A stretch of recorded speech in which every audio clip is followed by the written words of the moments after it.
Hello everybody and welcome back to Thefloridianguy. This week we're filming in Orlando Wetlands Park. We'll be here until November 4th of this year, and then we'll be filming over Merritt Island. But with no further ado, we'd like to get right into Chris Story's 2006 through 2008 news briefs and why this has everything to do with America. First off, I'd like to apologize to all listeners for taking this long. It took a very long time to compile so many years together and write it all down, and we've had a couple weather delays in the process. But with no further ado, welcome back everyone, and we're going to start the report now. Please go to usdebtclock.org and take a moment and look at the U.S. national debt.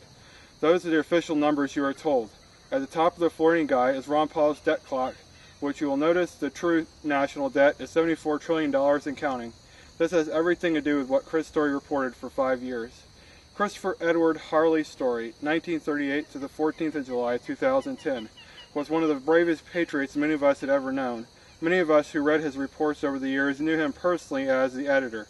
Chris Story was a British writer and publisher who worked in London as an intelligence and economic affairs expert. Chris Story's earliest works include his collaboration with Antolin Galiskin, an ex-KGB agent who helped Story write his first book in 1995 titled The Petrovska Deception. The webpage worldreports.org was founded in 1963 by Christopher Story. Story's intelligence briefings publications are listed under World Reports Limited, which were over 300 pounds each annually and were only available to governments and government agencies. The section of Story's website titled News is where Story for the first time in 2006 felt compelled to release info on the European Union, which Story called on many occasions the European Union Collective. The EU's payroll accounts operated by the Nazi Dachau were for the sole purpose of pushing through with bribes successive EU legislation. These were Swiss bank accounts each totaling $10 million plus and owned by high-level U.S. government officials and people at the Federal Reserve. We get into those characters later in the expose. It's very important to note that your politicians in the U.S., EU, and UK treat us all the same. Nobody is responsible, everyone else is to blame, and who cares anyways?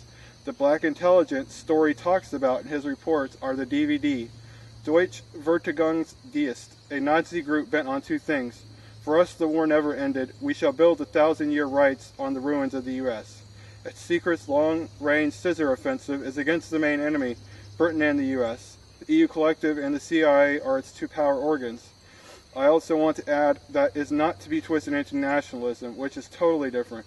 Story's second posting after the explosive briefing deals with one man who brought the criminals to their very knees, and he owes Leo Emil Wanta. The Thefloridianguy holds taped evidence and court evidence of everything Wanta has talked about. We also have copies of Chris Story's news briefings. The taped evidence and court evidence can be viewed on our website, and if the Chris Story site is ever brought down, we will post the entirety of the site on the Thefloridianguy. Wanta's story starts in 1981. Reagan hired Leo Wanta, who for the first time was a distinguished U.S. Secret Service Treasury officer at the end of the Cold War and a U.S. financial warfare officer engaged in collapsible communism. Reagan appointed Leo Wanta ambassador of Somalia to Switzerland and Canada for the task. Reagan let Wanta borrow from the U.S. Treasury $150 billion to be able to purchase the Russian rubles for contracts in the Netherlands. Wanta had the help of the Chinese agent Howie Kong-kwok.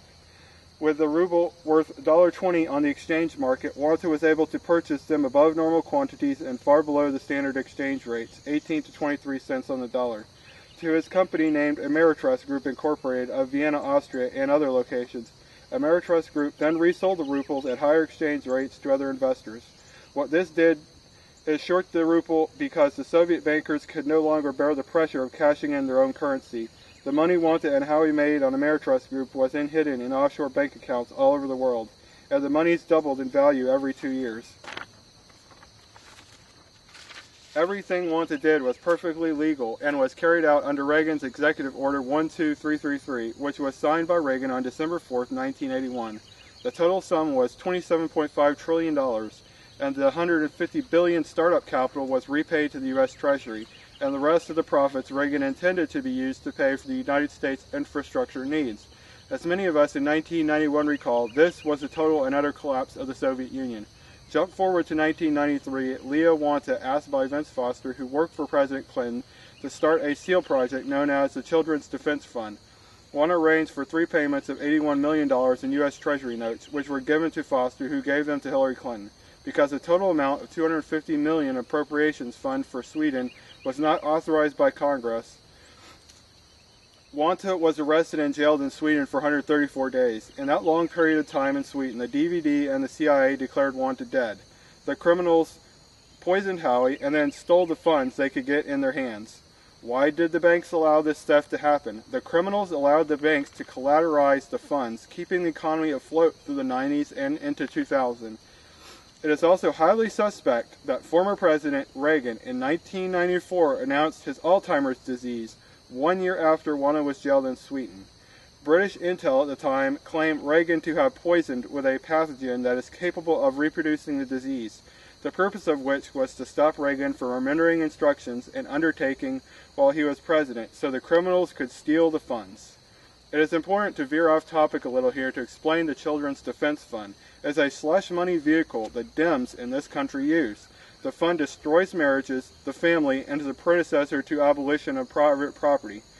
Hillary's own book, Children Under the Law, advocates family equals slavery. Hillary has served as a chairwoman of the board of directors of the New World Foundation, the most liberal entities in the U.S., dedicated to support of progressive organizations. People such as Hillary are part of the New World disorder. It was Yitzhak Rabin, the Israel Prime Minister, communication to Swiss authorities that ultimately influenced Wanta's release from Sweden detention, although he was then immediately shackled and illegally extradited to federal court in New York City and then to Wisconsin in order to face phony Wisconsin civil tax assessment charges.